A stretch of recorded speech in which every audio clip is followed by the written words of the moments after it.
uma alegria estar aqui, poder compartilhar um pedacinho da minha história, um pedacinho de como eu atuo e trazer um pedacinho de amor aqui para vocês. É uma honra e estou com o coração aqui cheio de alegria e de amor. Vamos começar. Eu posso compartilhando a tela, Cá? Claro. Hein?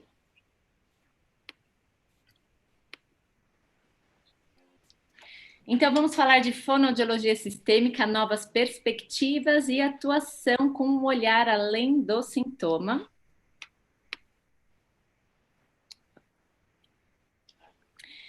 Nós sabemos que o atraso de fala e os problemas de comunicação provocam ansiedade não apenas na mãe, né? Mas a criança passa um tempo, a criança tenta se comunicar, a criança tenta falar e aí a mamãe não entende, aí a mãe fica ansiosa e a criança fica nervosa e por ali começa a nascer um monte de dores, que eu chamo de dores secundárias, que vão além do atraso de fala.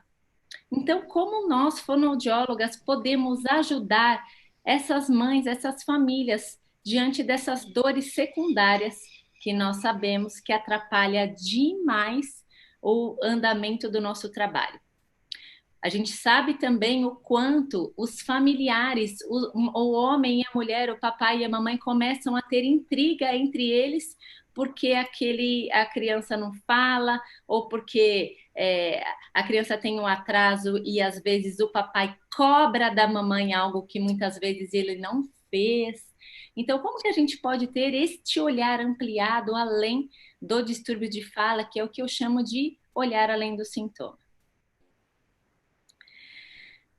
E eu quero trazer um pouquinho essa mensagem da sutileza, da percepção emocional que nós trabalhamos, que às vezes passa despercebida por nós, porque nós temos uma tendência de ajudar, ajudar, ajudar, ajudar, mas trazendo um pouquinho mais para esse olhar, um pouco mais sutil, de perceber quais são as sensações corporais, como que é a experiência de uma mamãe que ouve pela primeira vez o filho falar, mamãe. Eu sou mãe de três. E, meu Deus do céu, é uma alegria, é uma euforia. Ah, chamou mãe primeiro. Ah, não foi pai, foi mãe. Gente, é uma alegria. É uma sensação de, depois de tantos anos, depois de tantos meses, depois de tantas noites sem dormir, eu sou amada. Ai, meu filho me ama. Então a sensação, ela contagia a casa, contagia o ambiente. Aí você liga para a mãe, liga para todo mundo. Ai, meu filho falou mamãe a primeira vez, é uma emoção única. E isso é além da palavra mamãe. A palavra mamãe é um sinal, mas o que isso causa dentro dela e dentro do sistema familiar é algo assim transformador, é algo que vai muito além desse entendimento apenas cognitivo da comunicação. E quando a linguagem não vem, também, também. Eu não sou da época do Google, né? Eu tenho formação, vai fazer 21 anos e não tinha esse excesso de informações, não, quando eu comecei a trabalhar. Mas hoje, a criança não fala, a mãe vai para o Google, a criança não fala. Normalmente a palavra-chave no Google seguinte é autismo. Aí ela começa a ler, aí ela tudo aquilo que está escrito em qualquer site, ela não se preocupa em observar a fonte, ela começa a encaixar, trazer tudo aquilo na vida dela. E aquilo vai trazendo uma dor, um conflito interno, e ela se sente culpada. Aí às vezes leva no pediatra, o pediatra fala assim: ah, vamos esperar mais um pouco, mãezinha. Ai, cada criança tem um tempo. Aí a mãe espera um pouco, não tem orientação nenhuma. Aí ela vai para o Google de novo. Em vez de procurar uma fonoaudióloga, ela vai para o Google, meu povo. Aí ela fica tentando, ela sozinha, lidar com aquela questão e ela fica acumulando todos esses traumas. E aí chega na fonoaudióloga com todo esse pacote de trauma e entrega para a fono. Tipo assim, resolve para mim esse problema. E nós somos amorosas, a gente tenta resolver, né, meu povo? A gente tenta resolver, a gente tenta fazer tudo pela mãezinha, a gente tenta fazer pela criança. Mas eu percebia na minha prática que eu não tinha recursos para lidar com a mãe. Eu encaminhava para psicóloga. Mas eu pensava, gente, deve existir uma maneira de eu ajudar essa mãe que vem com esse pacote todo aqui para mim e fazer com que eu acolha, olhe para a dor dela, além da dificuldade da criança, porque afinal de contas eu preciso dessa mãe, eu preciso que essa mãe aprenda a estimular, que ela fale. Antes da criança falar, ela tem que olhar, a criança tem que ouvir. A fala é uma consequência. São etapas que muitas vezes as mães esquecem. Por quê? Porque ficam no celular, ficam distraídas com outras coisas e deixa a criança no tablet. E eu trouxe aqui uma frase da professora Irene, que diz assim: nós somos, fonoaudiólogas, somos a esperança de reviver daquele paciente que está cansado de ficar enclausurado dentro do seu mundo mental, sem a possibilidade de interação por meio da comunicação. Nós somos a esperança. Então, quando a mãe vai com esse pacote todo, ai, vai na fono, meu Deus, é como se fosse assim um alívio. É um alívio de consciência, ela dorme tranquila. Mas às vezes ela esquece dos passos que ela tem que dar para o sucesso do trabalho. Mas quando vai no médico antes, e o médico dá um atestado ali, tipo autismo, meu Deus do céu, aí, ou, né, seu filho tem uma síndrome, seu filho não vai falar, não, vai ser dependente o resto da vida. Nossa Senhora. Aí ela se apega naquele laudo, naquele sintoma, esquece dela. Esquece da criança. Esquece do passo a passo, do que ela tem que fazer em casa, do que ela tem que aprender a mudar o seu comportamento, a estimular, a aprender a crescer junto com a criança. Mas aí ela se apega no raio do laudo e aí ela acredita que só existe laudo e que aquele laudo é uma sentença de morte. E elas acabam esquecendo delas também. Elas esquecem delas. Elas vivem em função do diagnóstico. Esquece do relacionamento de casal. E às vezes também esquece que a criança, se estimulada, ela pode sim ter um potencial maravilhoso, mas ela acaba esquecendo. E aí ela deixa de acreditar, de dar créditos à criança. Normalmente, por serem leigos, eles associam o laudo com deficiência com deficiência intelectual. Ai, não ouve? Ai, não vai aprender. Tem autista? Não vai, autismo não vai aprender.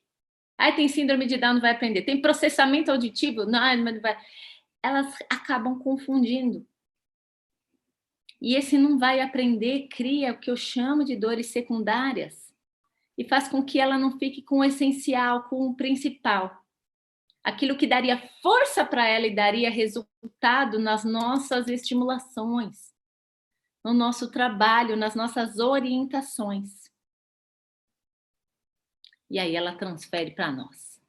E para o psicólogo, e para o fisioterapeuta, para a TO, para o neuropsicopedagogo. E esquece dessa parceria, porque ela está com tanta informação, hoje em dia, tanta informação, tanta dor, tanto problema, tanta distração, tanto tudo, que aí levar num especialista, aí fala, estou resolvendo meu problema. E a gente abraça os problemas da mãe, né? E aí a gente leva o problema da mãe para o nosso banheiro, enquanto a gente vai tomar banho. A gente não dorme direito. Né? A gente fica assim, querendo ajudar aquela mãe, querendo ajudar aquela criança, e às vezes a gente, enquanto especialista, enquanto terapeuta, a gente esquece da gente também. E não tem a parceria, não tem a troca saudável que faz com que o especialista fique no seu lugar, que cada um tem um lugar de força. O especialista tem um lugar que é ajudar, orientar, se cuidar também. E a mãe tem o lugar dela. receber a orientação e executar a orientação que a gente ensina aos pais. Mas às vezes eles não executam e pra gente, às vezes, a gente passa. A consequência para nós, aqui eu tô contando de mim, eu tenho certeza que vocês também, né, se percebem assim, mesmo as meninas que estão estudando, que a gente quer fazer, quer fazer, quer fazer, quer fazer, e às vezes a gente fica nadando, parece que está nadando contra a maré, porque a gente cansa, dá uma sensação de frustração, a gente fica com dor secundária também dos outros. E aí a mãe não colabora, e aí o tempo da sessão, que poderia ser, sei lá, 2 anos, 1 ano, acaba se estendendo. Eu atendi uma criança recentemente que aos 3 anos começou a fazer fono porque trocava letras para falar. Fez fono até os 7. Fiz fono até os 7. E aí eu falei assim, mas a senhora fazia os exercícios, né? Ela falou assim, ai não, porque já levava na fono. E aí é tanto tempo de terapia, é tanto coisa, é tanto excesso de responsabilidade na fono, né? Que a mãe não faz o que ela poderia fazer em casa, e aí o tempo da sessão aumenta, e aí o convênio já tem isso, né? Isso bem organizado, porque sabe, aquela criança, ixi, começou a fazer fono, vai demorar, então vamos pagar pouco essa profissional? Isso é uma reflexão que eu trago. Será que o tempo das sessões, né, se nós tivéssemos mais essa parceria, essa troca, essa corresponsabilidade, se nós nos valorizássemos, valorizássemos mais o nosso trabalho, será que nós não ganharíamos melhor para atender nossos pacientes? É uma reflexão sobre a responsabilidade compartilhada, sobre a troca, que eu vou falar daqui a pouquinho para vocês. Então, dentro da fonoaudiologia sistêmica, a gente trabalha alguns pilares, que é o autodesenvolvimento do terapeuta, fortalecer de dentro para fora, de cima para baixo, todos os lados, todas as células, para que a gente saiba qual é o nosso lugar dentro da força do atendimento individual, do atendimento no hospital, qual é o meu lugar? Gente, eu atendi muitos anos em home care, muitos anos. E por muitos anos eu me enfureci, porque eu chegava na casa e falava, o paciente só pode consistência purê. O paciente só pode consistência purê. Aí chegava na casa, tinha um copo de água lá do lado do paciente. Aí aquilo me deixava louca, aquilo me dava mal-estar, aquilo me fazia um mal. Eu falava, mas não pode, mas é só um pouco, é só um gole. Aquilo me deixava enfurecida. E eu saía do meu lugar, porque eu queria controlar o incontrolável. Hoje eu olho para trás, eu olho para aquela Beatriz e eu falo, quem era tu que achava que podia controlar o que os familiares, o que o técnico de enfermagem, o que a equipe toda fazia? Quem é você? Mas eu achava que eu podia. Então a gente trabalha com autodesenvolvimento. Qual é o lugar da força dentro do atendimento fonoaudiológico? A gente aprimora a escuta sutil, é o que eu chamo de voz do coração. A gente já vai fazer uma prática. E as leis sistêmicas de Bert Hellinger, que eu vou falar já já. Quem sou eu? Eu sou essa fono maluca que queria ajudar, que queria controlar, que queria ficar lá em todos os lugares, em todos os pacientes. E eu era essa fono.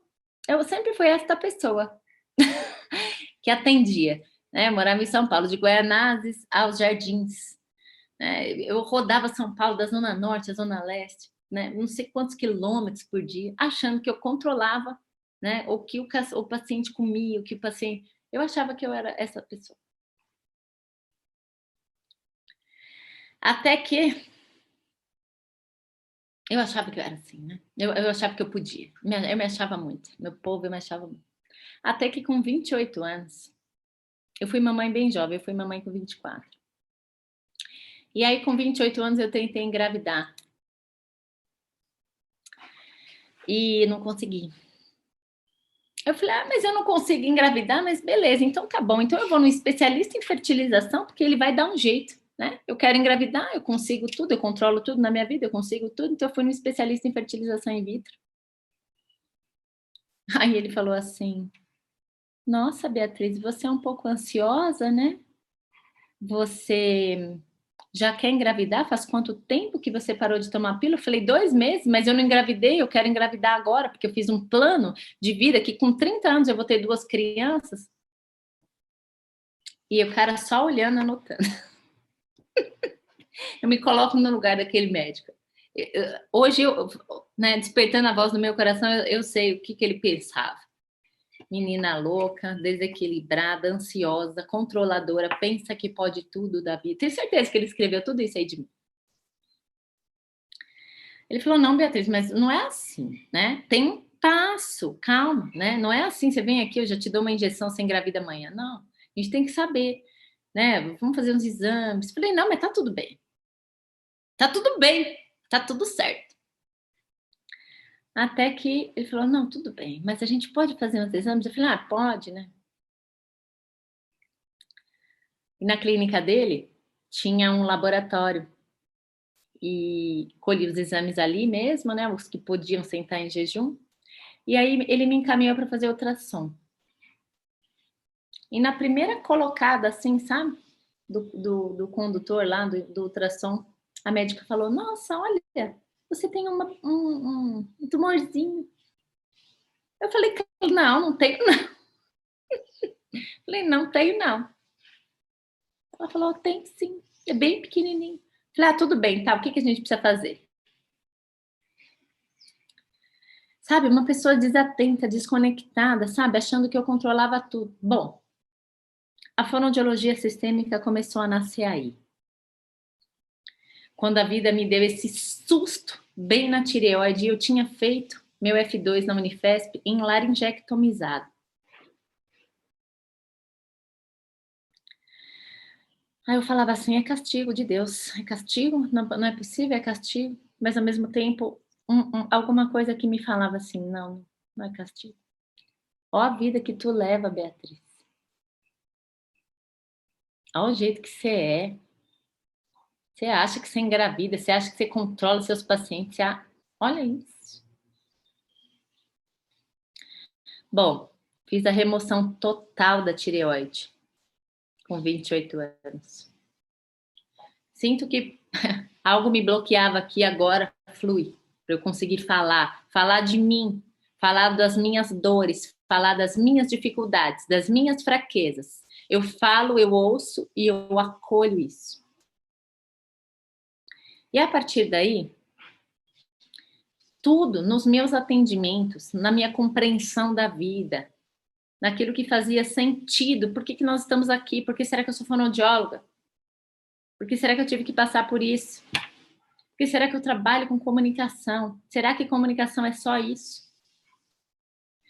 E aí eu comecei a me lembrar, comecei a conectar o que aconteceu comigo com a minha atuação, não apenas de loucura, não apenas de ansiedade, de controle, mas pela minha experiência de trabalhar tantos anos em home care, tantos anos trabalhando com famílias, eu percebia que existia alguma coisa ali dentro do sistema familiar, que essa coisa que acontecia fazia com que ou o paciente melhorasse ou o paciente não melhorasse. E às vezes era a mesma patologia. Por exemplo, uma afasia, um AVC. Então, tinha famílias que, quando eu fazia orientação, a médica fazia orientação, a fisio fazia orientação, essa orientação era acolhida e o paciente evoluía. Tinha uma concordância. E em situações inúmeras também. A gente fazia uma orientação, a médica vinha, a fisio fazia e o paciente afundava. Então, eu comecei a refletir, gente, tem coisa aí, tem coisa que vai além do olhar. Tem coisa que vai além do AVC, tem coisa que vai além da coisa. E me conectei muito com uma história de um menininho que eu atendi no ambulatório da Unifesp, que a gente lá brincava muito de bloco lógico. E eu falava assim, eu sempre adorei brincar de miniatura. E eu falava assim para ele, vamos fazer de conta, né? Que esse aqui é sua mamãe, esse aqui é seu papai e esse aqui é você. Aí eu lembro que ele pegava assim e ficava batendo, socando o pai na mãe e deixava ele assim longe ou ele perto da mãe. E eu comecei a conectar, falava, gente, tem alguma coisa aí nessa família. Como que essa criança vai brincar assim, representando o pai socando a mãe? Em certa situação, eu perguntei para essa mamãe, eu falei, tá tudo bem na sua casa? Porque sempre o seu filho brinca agredindo você e seu marido. Ai, aquele cafajeste? Não, ele nem mora na minha casa. Aquele cafajeste, ele não mora na minha casa. Eu falava, meu Deus, tem alguma coisa esquisita aí. E o tem alguma coisa esquisita aí tinha, mas eu não sabia o que era. Não sabia o que era. Até que eu caí no universo das constelações familiares. Eu estudei muito, né? Depois disso que acontecia comigo, eu estudei muito. Fui estudar medicina chinesa, estudei Body Talk, estudei, voltei a estudar programação neurolinguística, que era uma coisa que eu gostava muito desde 96, quando o professor Lair Ribeiro trouxe isso para o Brasil. Comecei a estudar essa questão das crenças, essa questão sistêmica, essa questão invisível, o que está por detrás, o que acontece nessas famílias que alguns pacientes melhoram, outros não melhoram. Até que caí nas constelações sistêmicas e conheci esse livro de Bert Hellinger, que chama O Outro Jeito de Falar. É um livro para quem se interessar pelo assunto de constelação dentro da fonoaudiologia tem que ler. Que diz assim, a experiência dele, né? Praticamente, em todos os distúrbios de fala, revelou-se um conflito não solucionado na família. Duas pessoas estavam perante uma a outra de forma irreconciliável, como, por exemplo, um agressor e uma vítima. Bert Hellinger é o idealizador das constelações familiares. Ele é um filósofo, ele foi missionário da Igreja Católica por muitos anos e, trabalhando com pessoas por décadas, ele observou que as pessoas tinham certos padrões de comportamento que eram congruentes com o seu sistema familiar. E quando isso era rompido, quando isso era velado, quando algo era diferente lá do sistema familiar, isso gerava um problema, gerava um conflito para esse membro familiar que fazia algo diferente. Já vou explicar melhor isso para vocês. Então, dentro da fonoaudiologia sistêmica, o que eu trago para a minha prática, que eu quero deixar aqui para vocês? Sempre olhar para o histórico familiar. Como olhar para o histórico familiar? Eu sempre faço uma linha do tempo, desde a queixa, desde o diagnóstico e até um pouquinho para trás, o que aconteceu antes? Qual é a história? Ter um olhar mais amplo, que vai além do sintoma da criança ou do paciente que chega até nós. Porque o que eu percebo na minha prática, com o meu sintoma, depois desse mergulho de desenvolvimento pessoal, é que todo sintoma olha para alguma coisa da minha família. Olha para algo que está oculto, que está inconsciente. Dentro da minha família, quando eu comecei a olhar para o que estava oculto, ok, a minha vida era ansiosa, eu era maluca, eu era esquisita, eu era controladora. Eu tinha essa postura de vida. E lá no meu sistema familiar tinha um tio, irmão da mamãe, que tinha crises de ausência, crises convulsivas. Era chamado crise de ausência. E quando dava a tal da crise, ele ficava paralisado e não conseguia falar.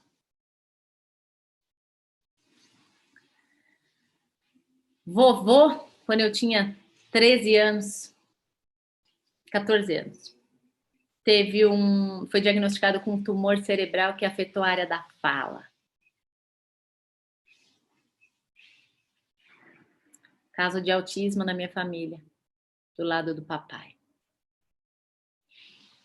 Eu sou a única pessoa da família que fui para a área da saúde. Meu pai é vendedor, comerciante, minha mãe era da contabilidade, né? A maioria dos meus familiares sempre do comércio. E por que justo eu, raio da pessoa, escolhi fonoaudiologia, tive esse trem na minha garganta? Ai, gente, eu falando para mineiro, aí eu fico falando igual vocês, porque eu adoro. Sotaque mineiro. Aí tive isso da tireoide.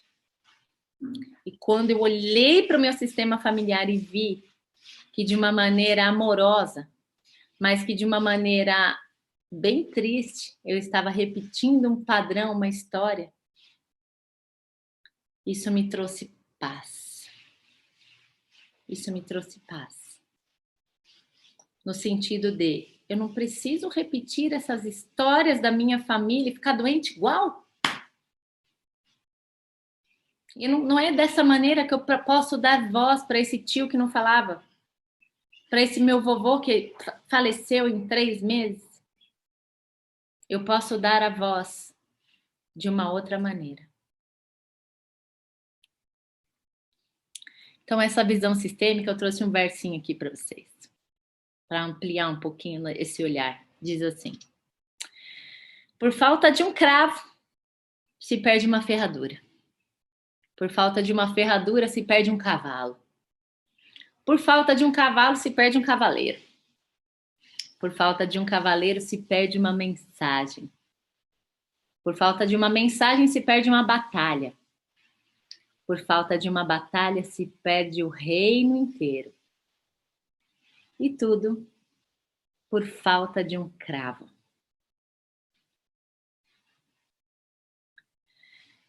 Uma coisinha aqui, uma perda aqui, reverbera em tantas outras alterações. Daí a importância de olhar sistemicamente, de traçar. Então, eu dou curso de fonoaudiologia sistêmica, então as minhas alunas aprendem a olhar para esse histórico brevemente. Não é ficar preso na história, não é ficar fazendo psicanálise. São fatos pontuais. Me diga, pontualmente, você se recorda de algo que aconteceu na sua família? E logo na primeira entrevista, as famílias estão tão desconectadas delas mesmas que elas não lembram. Mas aos poucos elas vão trazendo isso à consciência. E é essa a mudança que faz nos atendimentos fonoaudiológicos. Faz com que a gente trabalhe mais com essa parceria. Eu dou o meu pedaço, eu faço a minha parte, você faz essa parte. Ó, a gente olha para aquilo que nos deixa saudável. Se é autismo, beleza, eu não posso olhar para o que a criança não consegue fazer, mas o que ela pode e quais são os recursos que eu posso usar dentro daquilo que ela não pode e devagarzinho mudando o comportamento dos pais em casa, mudando o comportamento das crianças, que a gente pode melhorar esse atraso de comunicação. Eu gosto sempre de pegar o exemplo de uma criança que eu atendo, que tem síndrome de Down, a Estela. Ela, síndrome de Down, né? Flacidez, hipotonia, aquela coisa toda. Essa mãe, incansavelmente, nunca olhou para essa síndrome. Ela sempre olhou para a criança. Ela falou, claro que eu tive o choque do laudo, fiquei triste, fiquei ansiosa, fiquei. Ela falou, mas está na minha mão, na minha responsabilidade, fazer algo bom disso. Por que eu não posso continuar sonhando que a minha filha pode casar, que ela pode trabalhar, que ela pode ser independente? Por que eu não posso continuar sonhando? E o que a Kelly fez? Ela continuou acreditando no sonho dela. Ficou no lugar dela de força. Cada um tem um lugar. E esse lugar, o centro, é o lugar que a gente tem mais força. E ela fez o que tinha que fazer. Ecoterapia, fisioterapia, fono. E fazia tudo, sabe? Tudo o que as profissionais orientavam. Não esqueceu de cuidar dela, né? Porque as mães esquecem dela. A Kelly é uma, por exemplo, que não esqueceu. Hoje, Estela tem 15 anos, é artista de circo. Tem foto dela direto no meu Instagram. Sobe naquela lira, aquele trem redondo lá, e sobe, vira de ponta cabeça, e sobe naquele pano, e se desenrosca, e vira para dar. Uma pessoa, né? Síndrome de Down. Tem flacidez, tem tudo, a gente sabe. Mas ela foi certamente estimulada e a mãe emocionalmente centrada. Empoderou-se, acreditou nela e o efeito é maravilhoso. Então, dentro da fonoaudiologia, a gente também trabalha eu trago mindfulness, né, que é um método baseado em meditação, para que os pais consigam entrar, se conectar com o momento presente e tenham seu lugar de força. Tenha seu lugar de força. Porque aqui, né, meu povo, olha só, né, fazendo uma analogia não, fazendo uma observação com o que está acontecendo com a nossa vida hoje, o que acontece com os nossos pacientes hoje, tem um reflexo de ó o tanto de gente que veio antes. Olha o tanto de história, de experiências que vieram antes. E é claro que essa questão coletiva, né? Olha para a minha vida. Eu tinha uma vida ansiosa, tinha uma vida confusa, tinha uma vida não sei o quê. E tinham histórias de pessoas que não falavam na minha vida, na minha família. Meu tio não falou, meu avô teve o tumor, tinha uma criança com diagnóstico de autismo. Então, tinham dos dois lados familiares. E eu fazia essa escolha, né? Que a gente acha que é consciente, mas no fundo a gente sabe que não é. Tem algo maior, algo que nos toma, nós somos tomados por uma força que faz com que nós façamos esta escolha. Meu marido é médico, por exemplo. Ele é cardiologista, trabalha com constelação também, mas é cardiologista. Gente, quando ele olhou para trás, para a história dele, todos os avós dele morreram de infarto. Agora, vocês acham que quando ele escolheu medicina, ele lembrou disso? Ele falou, não, eu vou salvar todos os meus... Não, não lembrou, isso é inconsciente. A mãe dele infartou, o pai dele infartou. Recentemente, né, o papai dele, assim, há uns 5 anos atrás. Então, essa escolha, na verdade, ela não é uma escolha. É uma força maior, nós somos tomados por algo e nós estamos aqui para servir a vida. Servir a vida, o trabalho serve a vida. Mas existe algo tão grandioso, tão maior do que esse que a gente acha que é. E a influência do coletivo, ela é fortíssima na nossa vida. Fortíssima. Então, para clarear um pouquinho para vocês, vou trazer as 3 leis que regem os relacionamentos baseados nas constelações sistêmicas, o que eu trago na fonoaudiologia sistêmica. Vou pegar o caso para vocês entenderem melhor. O caso desse menininho de 2 anos com diagnóstico de autismo. Para explicar um pouquinho a lei do pertencimento. Essa criança veio já laudado para o meu consultório e tinha todas as estereotipias de letras e números, aquele caso bem clássico de não comunicação verbal, não contato visual, muita estereotipia física, muitas manias, muita recusa alimentar, muito tudo. E aí fiz essa linha do tempo com a mãe. Primeira pergunta. É a sua primeira gestação? Resposta da mãe. Sim, primeira gestação. Segunda pergunta. A senhora perdeu alguma criança antes? Não perdi nenhuma. Foi a única gestação única. E a mãe, sem me olhar muito no olho, assim, ficou meio brava com as perguntas, né? E eu sentindo, a minha voz, é o que eu chamo de voz do coração, eu sentindo que tinha alguma coisa. Tinha alguma coisa. E esse tinha alguma coisa, né? Dentro da consulta, depois de algumas semanas, a gente olhou para essa alguma coisa. Essa alguma coisa era, essa mãe teve 4 tentativas de fertilização in vitro antes desse menino nascer. Esse menino, dentro da constelação, ele olhava, o representante dele olhava olhava para o chão, olhava para algo no chão. E quando nas constelações isso acontece, quando alguém olha para o chão, olha para alguém que está morto, para alguém que não está aqui, para alguém que morreu. As representações nas constelações, Bia, como é que faz isso? Pelo amor de Deus, no curso as meninas aprendem a fazer com os bonecos, por isso que tá aí os bonecos. Essa mamãe veio para um grupo de constelação, e aí não usamos bonecos, usamos pessoas mesmo, mas bonequinho também dá para o facilitador, né? Dá para a fonoaudióloga sistêmica sentir para onde o bonequinho está olhando. Isso é um treino, tá? Isso é um treino. Isso é um método. Bom, o que ficou nessa história? Que esse menino não era a única criança, ele era o quinto. Ele era o quinto. Uma das leis de Bert Hellinger é o pertencimento. Todos do sistema familiar pertencem, mesmo os que já não estão mais aqui.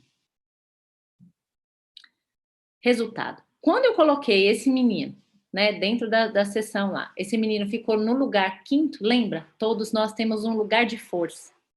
Quando eu coloquei esse menino no lugar 5, que essa mãe chorou, se emocionou muito e abraçou esses filhos que não puderam vir.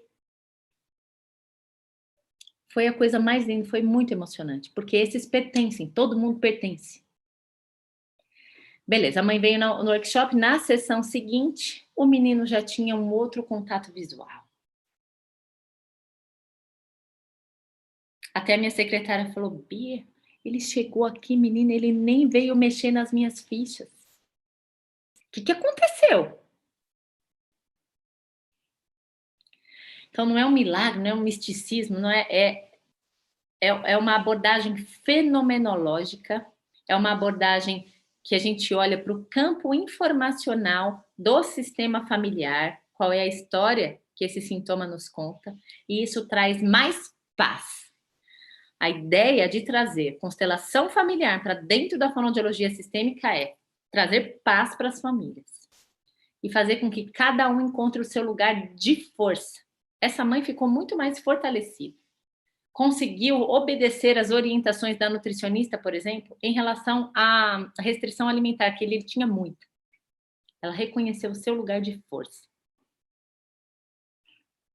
E aí, quando ele fazia birra, quando ele tinha mania, quando ele tinha tudo, ela tinha firmeza, força para aguentar, porque ele estava acostumado com o creque-creque. Ele comia fandangos, comia Ruffles, comia aqueles trem tudo lá, que as crianças gostam. Desde o café da manhã até o almoço, aquilo com bastante condimento. Então, quando ele entrava em estereotipia, brigava, fazia birra, ela tinha força para conter, sabe, a sua ansiedade, conter o seu medo de que, ai meu Deus, se ele não comer, ele vai morrer.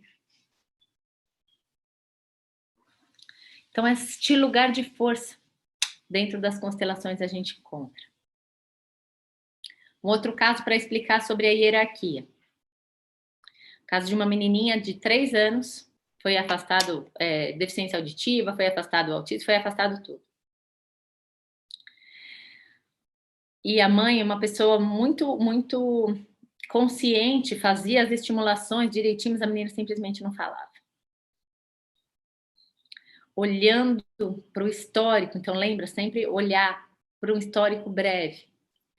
E olhar para um histórico breve, né, ter essa sensibilidade do que perguntar. O que eu vou perguntar para essa mãe? É desenvolvido dentro do curso. Então, olhar para isso, o que eu vou perguntar para essa mãe? E o que eu perguntei foi, primeiro que foi a mãe, a criança, a mãe e a avó.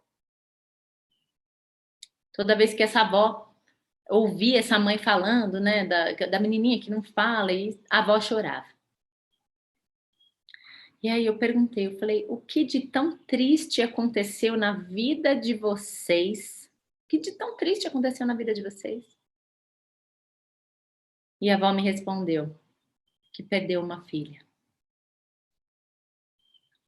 Nisso, imediatamente, essa menininha, ela subiu no colo da avó e começou a limpar, assim, sabe? A lágrima da avó, brava, é uma menina braba. E levantando a cabeça da avó, e a avó abraçou a menina e falou assim, só ela que me dá força. Eu só vivo por causa dela. Porque se não fosse ela, eu já tinha morrido. Bom, essa menininha rompendo a segunda lei que rege os relacionamentos humanos, que são as leis do amor, as leis sistêmicas, que é a lei da hierarquia. Um pequeno nunca pode tomar o lugar de um grande. Essa menininha estava tentando salvar a sua avó. Tentando salvar a sua avó. E aí não tinha tempo dela brincar. E a mãe falou, né, depois de algumas sessões, nossa, ela sabe, eu oriento ela, eu brinco com ela, mas ela não sabe nem brincar. Fica se ocupando de salvar a vovó. Fica se ocupando com alguém que é adulto. E isso subtrai a força dela. Essa menininha se colocando como se fosse mais velha do que a avó, rompendo a lei da hierarquia. Bom, quando a vovó observou isso, quando recebeu orientação, essa avó soube lidar com essa dor, que é dolorido mesmo, né? Ela perdeu a filha quando a menininha era criança, era bem novinha, né? Acho que tinha acabado de nascer, a filha faleceu, uma coisa assim. Então, quando essa avó soube lidar com essa dor, com esse luto, e percebeu que isso estava influenciando na sua netinha, isso fez muito sentido para o processo terapêutico. Foi mais fácil, foi mais fluido, foi leve. E a última é o equilíbrio da troca. Quantas crianças se colocam no meio dos pais porque eles têm problema de relacionamento de casal. E mostrar isso para os pais. Olha, se vocês têm problema do homem com a mulher, né? Se seu marido, né? Sei lá, se arrependeu, se você tem problema com a sua sogra, resolva isso entre adultos. Deixa a criança de fora. Porque muitas vezes a criança também sai do seu lugar, se coloca no meio dos pais e os pais simplesmente, né? Muitos pais usam a criança, né? Estão separados, aí usa a criança. Não, você não vai, seu pai. Seu pai aquilo usa a criança para manipular questões de dinheiro, pensão, né? Aí a criança vai para a escola, tem dificuldade de concentrar, tem um monte de dificuldade, porque a criança está conectada com os problemas dos pais. E olhar para isso com esse olhar amoroso, com essas 3 leis, gente. Aplicar essas 3 leis na vida, isso aqui é para a vida. Não é apenas para fonoaudiologia, não, isso aqui é para a vida. Para nossa vida, principalmente. Né? Eu ouço as minhas alunas, qual é a maior transformação? Elas falam, né? Saber o meu lugar de força. Isso faz com que o nosso trabalho flua de uma maneira mais grandiosa. Então, a fonoaudiologia sistêmica, ela transforma os atendimentos e faz com que esse olhar sutil, que é essa voz do coração, que é essa comunicação que fica pairando no ar, ela seja despertada e a gente consiga colocar as coisas no seu lugar, mostrar para os familiares onde é o lugar de cada um. Aqui quero mostrar um caso, será que dá tempo? Ai, meu Deus. Veja se dá para vocês ouvir. Se eu tentar colocar esse daqui aqui no meio. O papai sem a mamãe. O papai tá com saudade.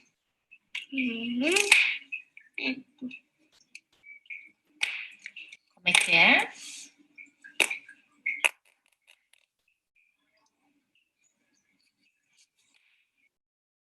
Deu para ouvir?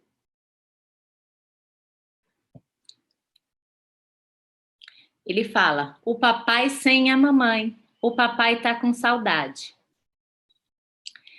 E ele pega o representante do papai e coloca lá para trás. Então, é uma criança que falava errado, não conseguia aprender a escrever, problemas de comportamento na escola, uma coisa horrorosa de comportamento. E aí ele me traz esta informação. E o que eu queria filmar nem era isso, era outra coisa, mas aí ele começou a fazer isso. Eu falei, nossa, comprovando realmente que o pai estava conectado com os avós, com os pais dele que faleceram. O pai estava vivendo um luto, os pais faleceram, já tinha 5 anos antes dessa criança nascer. Antes dessa criança nascer. Eu acho que antes, muito antes. Quando a esposa engravidou, eles já tinham um problema de relacionamento de casal absurdo. Aí ela engravidou. Então esse menino sempre foi uma criança que não dormia, que chorava, que tinha cólica, que ela teve que introduzir leite artificial e ela já tem a culpa porque ela não amamentou esse, amamentou o mais velho, não amamentou esse. Uma confusão na vida. E o menininho sentindo onde o pai estava olhando, conectado com os pais que já faleceram. Então a gente mostra nas sessões qual é o efeito, né, da postura dos pais diante da criança. O que a criança absorve é uma esponjinha, tudo que está acontecendo na família. E como que os pais podem mudar essa postura, que eles não veem, eles estão vivendo ali a vida deles, e eles acham que está tudo certo, que vai levar na fono, que aí esse menino, por exemplo, a família contratou professor particular, neuropsicopedagogo. Mas, gente, ninguém continha esse menino. A mãe quase começou a dar aquele remédio que deixa a criança quietinha, sabe? Bom, olhamos para isso, o pai procurou ajuda profissional, né, para lidar com esse luto de não sei quantos anos os pais já tinham falecido. E a criança conseguiu fluir. Um dos passos, né, para finalizar, qual é a diferença entre ouvir e escutar? Qual é a diferença? Esse texto é meu. Um dos passos mais importantes para uma boa comunicação é a troca interpessoal. É a atenção que se dá ao outro e para si mesmo. Ouvir é aquilo que o ouvido capta. As informações auditivas entram. Não temos controle ambiental do que o nosso ouvido capta. Entra tudo mesmo. E escutar é aquilo que fazemos quando estamos disponíveis a si e ao outro. Mesmo com a barulheira externa. Eu costumo fazer um paralelo do escutar com o sentir, que é o perceber com os 5 sentidos. Escutar, pelo órgão da visão, é ter a troca amorosa de olhar, é estar disponível, é refletir junto, é espelhar no outro. Escutar pelo tato, é o toque, é falar com o corpo, é se mexer, se mobilizar em prol de algo. O escutar em relação ao paladar. É sentir o sabor doce ou amargo da vida. É a experiência que te leva ao prazer ou desprazer. Tudo é vida. Escutar é sentir o cheiro do perigo ou do aroma da vida e da solução de um conflito pelo nariz. Escutar é um ato sutil que faz com que você tenha consciência e viva com mais atenção e equilíbrio. E o órgão que integra os 5 sentidos é o coração. E aí, como é que está a sua escuta interna? E a sua escuta em relação ao outro?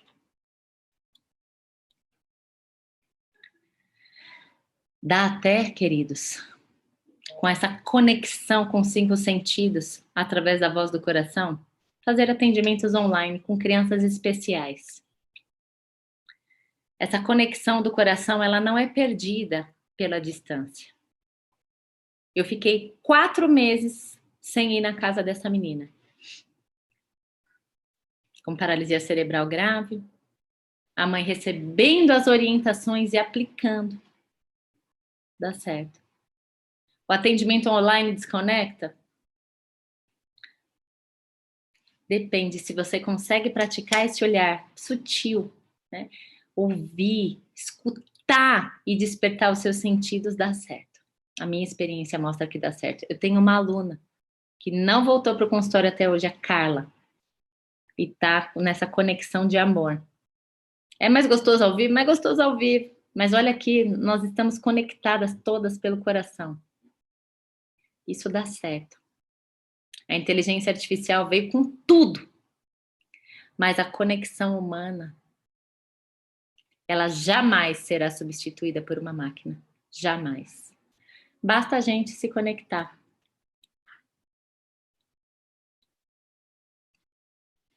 E eu quero finalizar com uma prática, a voz do coração. É uma prática de meditação. Eu vou pedir para todas, quem quiser participar, né, um convite, para que fiquem numa postura confortável, costas ereta. E quem se sentir à vontade, fecha os olhos.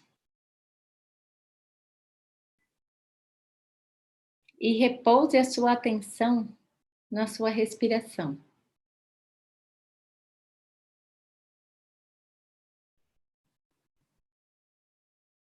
E perceba o ar entrando, entrando, entrando e tocando áreas do seu corpo que você não alcança.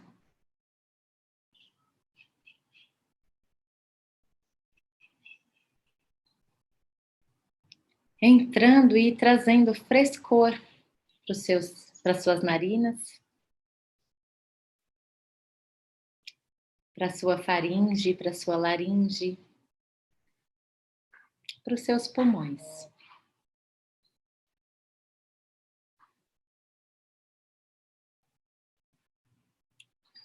E perceba que ao exalar o ar já sai mais aquecido.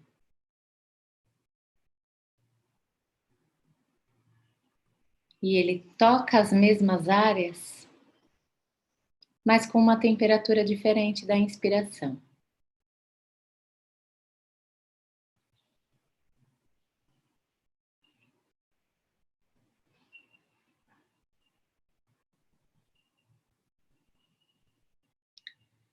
E traga a sua consciência agora para o seu coração. Você pode levar a sua mão para que você sinta ele com mais força.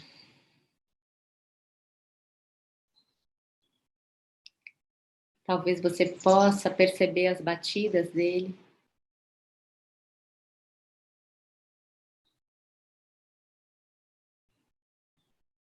E talvez você também não perceba, não tem problema. É a sua experiência do momento presente.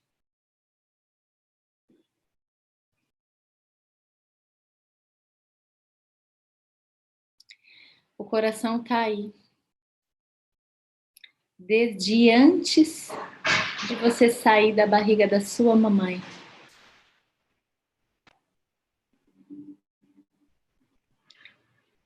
Ele já faz o trabalho dele. Ele só era pequenininho e cresceu da mesma maneira que você cresceu.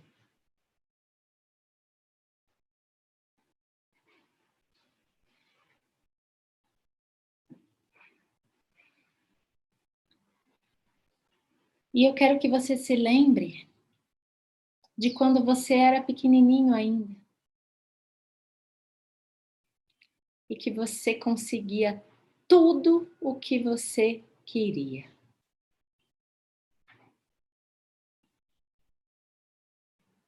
A nossa comunicação não era essa. Nós chorávamos. Tinha alguém ali para nos acudir. Nós gritávamos, nós fazíamos birra e sempre tinha um apoio ali.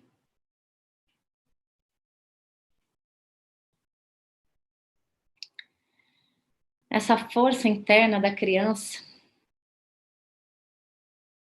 ela continua aí, dentro do seu coração.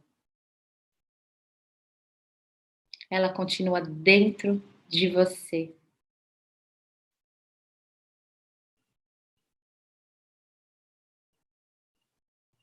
Então, olhe para você e se comprometa, como você se comprometeu quando você era pequenininho e nem se lembra. E diga para você mesmo: eu vou te tornar grande.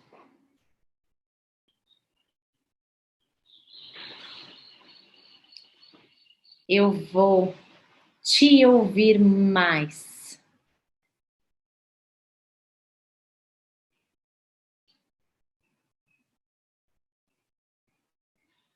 E toda essa força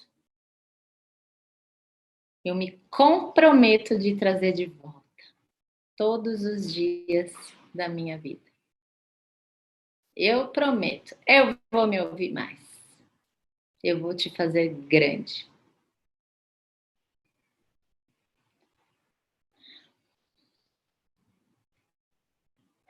E faça mais uma respiração profunda, consciente.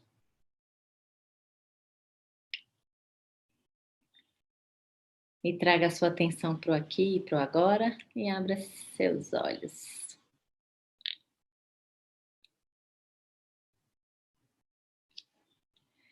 O corpo nos permite e pede movimento. Basta sintonizarmos a nossa escuta interna, a nossa voz do coração, para compreendê-lo. Muito obrigada. Obrigada, queridas. Beatriz, Oi, fiquei querida. muito emocionada com essa história. Ela é bem parecida com a minha. Eu tive um tumor de tireoide